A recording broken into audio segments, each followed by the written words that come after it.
Oke, baik. Kita lanjutkan lagi pembahasan video kita yang berikutnya, yaitu lanjutan dari video sebelumnya.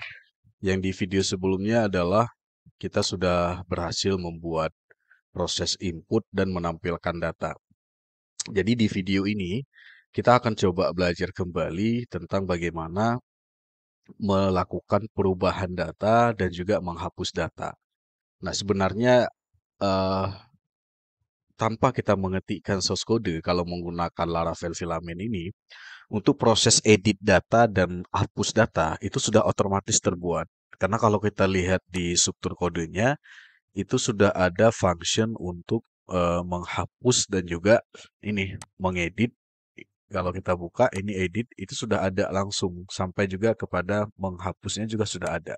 Jadi tanpa kita mengetikkan coding, hanya dengan membuat dengan Laravel Filament ini, dengan misalkan membuat resource-nya dengan berbasis resource, dia sudah ada langsung proses tersebut. Nah, itu jadi di video sebelumnya saya tidak memberi ketahukan bahwa yang kita butuhkan di sini adalah hanya untuk proses input dan menampilkan saja. Sedangkan untuk yang menghapus, mengedit itu sudah ada langsung. Nah, coba kita lihat sekarang prosesnya. Ini saya tidak mengedit apa-apa ya. Artinya source kodenya tetap tidak saya ngedit. Ini masih seperti source kode pada video sebelumnya. Nah, sekarang coba kita lihat proses editingnya. Misalkan saya mau mengedit yang pendidikan teknologi informasi, saya tinggal klik edit. Maka dia akan langsung muncul proses editnya. Misalkan saya ketikkan di sini adalah tambahkan Win Raniri. Misalkan seperti itu. Nah, ketika kita tekan tombol save, maka dia langsung akan berubah secara otomatis. Ini dia. Pendidikan teknologi informasi Win Raniri. Nah, sama juga ketika mau menghapus data. Misalkan adalah saya klik prodi baru, misalkan adalah prodi tes. Misalkan saya klik create, maka sudah ada munculnya. Sekarang saya mau menghapus. Misalkan saya mau hapus nama prodi ini, coba saya centang di sini satu, maka di sini akan langsung muncul proses delete. Delete di sini kalau kita lihat, kita klik delete. Oke, confirm. Apakah kita diberikan konfirmasi? Apakah kita yakin mau menghapusnya? Kita klik confirm. Oh yes. Maka dia langsung akan otomatis menghapus yang item yang kita pilihkan tadi. Jadi cukup mudah ya kalau menggunakan Laravel Filament ini. Nah, jadi itu dia. Jadi artinya untuk proses menghapus dan mengubah itu sudah ada langsung. Sudah ada langsung ketika kita hanya membuat menggunakan resource dengan menggunakan Laravel Filament. Nah, berikutnya apa yang akan kita buatkan lagi adalah kita akan mencoba mengganti menu ini. Ini kalau kita lihat menunya kan namanya Prodis ya. Ini kan bagaimana kalau kita mengganti nama teks ini? Nama teks ini kita menggantinya dengan misalkan dengan nama yang lain atau ya itu. Kemudian juga kalau mau mengganti icon juga seperti apa? Misalkan icon ini icon ini mesti saya tidak suka icon ini. Bagaimana cara mengganti ikonnya? Prosesnya seperti ini. Yang pertama adalah kita mengganti label nama menu sidebar-nya di sini dulu. Caranya, ini source kodenya. Buka di Prodi Resource, masih di filament Page Resource ini.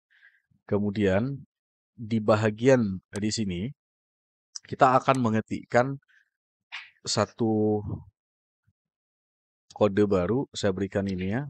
Kode untuk ganti nama menu di sidebar. Sidebar. Kita ketikkan kodenya adalah ini dia. Protect static string. Kita beri nama, panggil namanya adalah navigation label. Navigation label. Kemudian tinggal kita ini kan saja ketikkan nama labelnya apa. Misalkan kita berikan namanya list prodi. Nah, cukup itu saja. Cukup hanya satu ini saja, satu baris ini saja, maka kita sudah berhasil mengganti nama menu di sidebar-nya, nama menunya, labelnya. Kita Ctrl S, coba kita reload di sini, maka otomatis dia akan berubah menjadi list prodi. Jadi gitu, hanya cukup semudah itu saja sebenarnya untuk mengganti nama menunya itu. Nah, kemudian bagaimana kalau misalkan untuk ini ya, apa namanya, mengubah icon. Ini kan ikonnya misalkan ini. Bagaimana kalau kita ingin mengganti dengan icon yang lainnya? Nah, untuk menggunakan icon, sebenarnya kita hanya mengganti di source code di sini saja. Ini kalau kita lihat, ada navigation icon, ini navigation icon, dia itu ikonnya itu diambil secara otomatis di dalam icon dari hero icon yang ini. Ini kalau kita klik, misalkan gini, coba saya Ctrl C, kita buka web resmi untuk ikonnya, hero icon ini. Kalau kita klik di sini, ini dia icon-icon yang disediakan. Jadi kita tinggal buka websitenya, ini icon-icon yang disediakan semuanya. Jadi tinggal kita pilih saja, kira-kira kita mau menggunakan icon yang mana. Misalkan kita menggunakan icon yang academic caps ya, seperti ini, yang ini. Jadi kalau misalkan seperti ini, kita tinggal ini kan saja, tinggal mengganti kodenya sesuai dengan nama yang ada di sini. Nah, misalkan kita sekarang akan mengganti dengan nama icon, misalkan academic cap yang ini. Kita tinggal mengganti di sini saja, tinggal mengganti rectangle stack ini. Misalkan kita ganti dengan nama academic cap yang ini. Udah tinggal kita ganti misalkan menjadi academic apa tadi? Academic cap. Academic cap. Nah, coba kita lihat apa berhasil atau tidak ya. Coba Ctrl S. Coba kita reload. Nah, berhasil kan? Artinya sudah berganti menjadi icon yang sesuai yang ada di sini, yang ada di list di website heroicon.com. Jadi kalau misalkan nanti mau mengganti icon-icon ini sesuai dengan kebutuhan, cukup menuju ke websitenya, ini website resminya heroicon.com, kemudian tinggal diubah diganti di kode di sini saja. Tinggal diganti di sini saja. Tinggal dari sini diganti saja. Nah, dari sini sampai dengan ke sini, kemudian tinggal pilihkan saja kira-kira nama ikonnya apa. Jadi ada banyak icon di sini. Nah, itu dia ya caranya ya. Nah, itu yang paling mudahnya. Nah, sekarang ini kita udah berhasil nih mengganti nama icon, kemudian menambahkan data, menghapus, mengedit dan menampilkan data. Kita sudah berhasil. Nah, berikutnya apa yang kita lakukan? Sekarang kita akan melakukan proses untuk eh, tabel yang kedua, yaitu namanya tabel mahasiswa. Jadi kalau kita lihat di sini, kita membuat ada dua tabel ya, atau sudah ada dua model, yaitu mahasiswa dan prodi. Yang telah kita buatkan tadi hanya untuk ini program studi, list nama program studi. Kita udah berhasil buatnya. Sekarang yang kedua, kita akan membuat untuk proses menambahkan menu mahasiswa. Misalkan di sini. Nah, tetapi sebelum menambahkan menu tersebut, kita akan melakukan relational database terlebih dahulu. Relational tabel. Maksudnya seperti ini. Kalau kita misalkan bicara relasi tabel, ini kalau misalkan saya klik relasi tabel MySQL. Apa itu relasi tabel? Relasi tabel artinya satu tabel dengan tabel yang lainnya itu saling berelasi. Kalau misalkan seperti ini. Ada tabel mahasiswa berelasi dengan tabel ambil MK. Dan juga ada tabel MK berelasi dengan tabel ambil MK. Ada juga misalkan yang tabel misalkan seperti ini. Dosen berelasi dengan tabel mata kuliah. Dan pada intinya semua dosen ini saling berelasi. Antar tabel ini berelasi dari satu tabel ke tabel yang lainnya.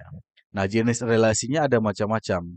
Ada relasi one to one, misalkan adalah jenis kita klik di sini, jenis relasi tabel. Maka di sini akan ada muncul relasi many to many, one to many. Ini ada tiga ya.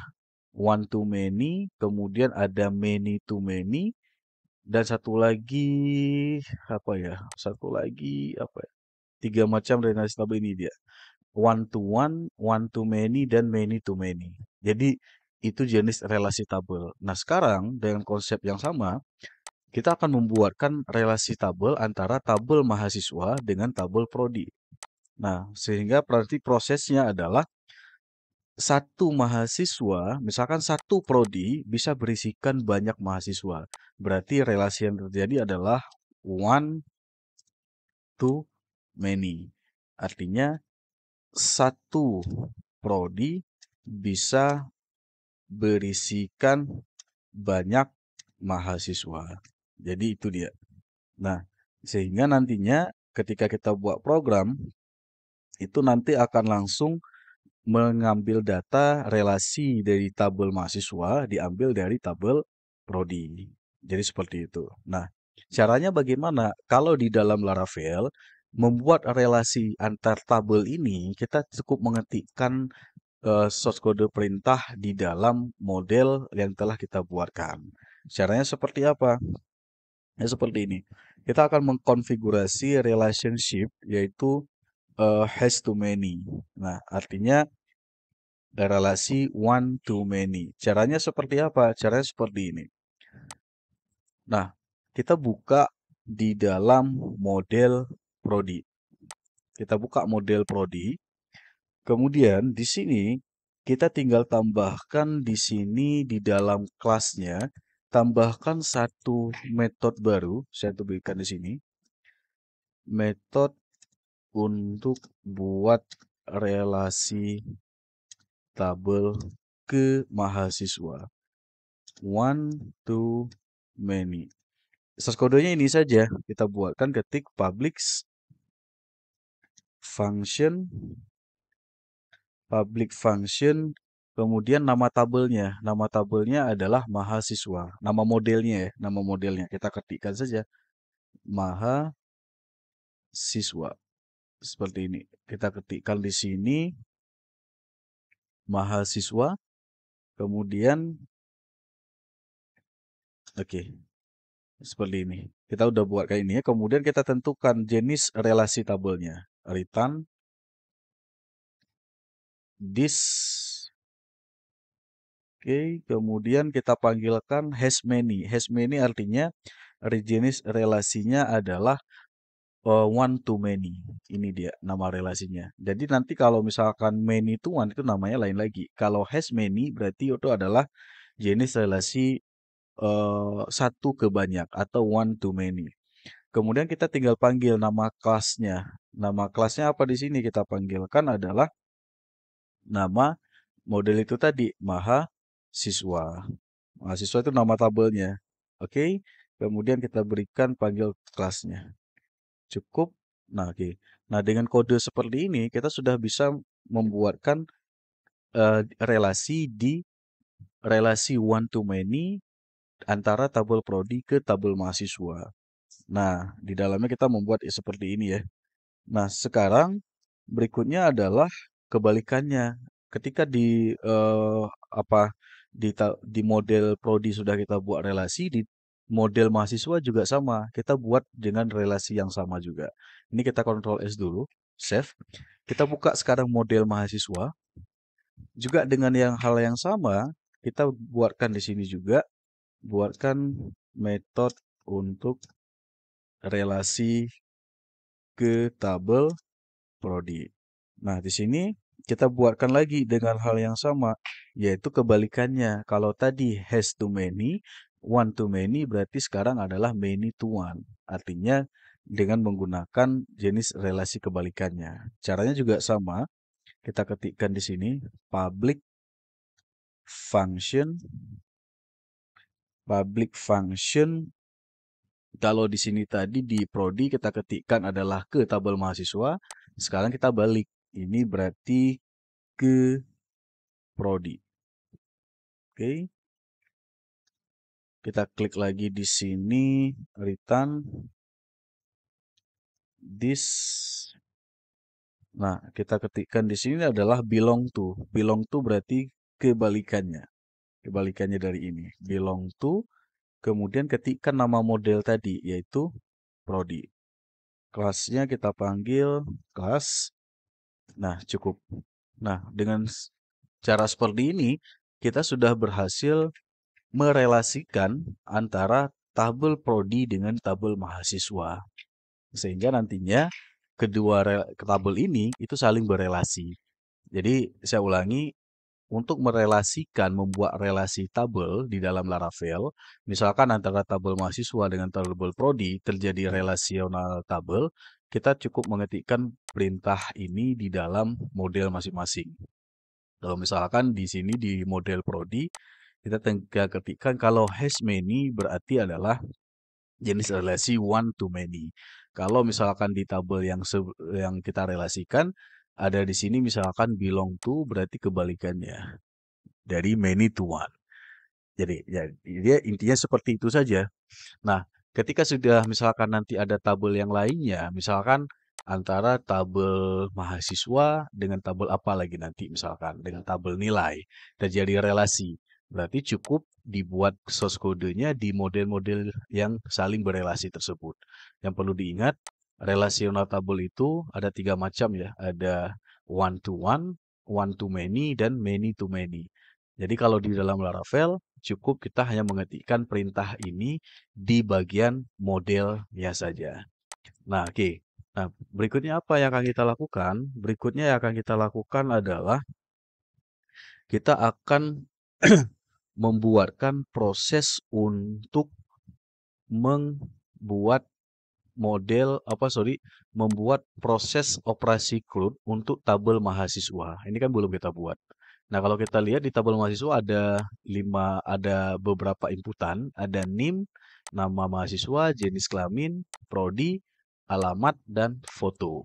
Nah, bagaimana cara membuat ini semuanya? Kita akan coba lanjutkan di keterangannya di video yang kedua, yang berikutnya, yaitu membuat menu menampilkan data mahasiswa. Jadi kita akan buat menu satu lagi di sini, kemudian nanti akan muncul form inputan data mahasiswa di sini. Nah, kita lanjutkan di video yang berikutnya. Oke, terima kasih untuk video ini. Kita coba belajar lagi untuk video yang berikutnya, yaitu menambahkan resource CRUD untuk tabel mahasiswa. Terima kasih semuanya.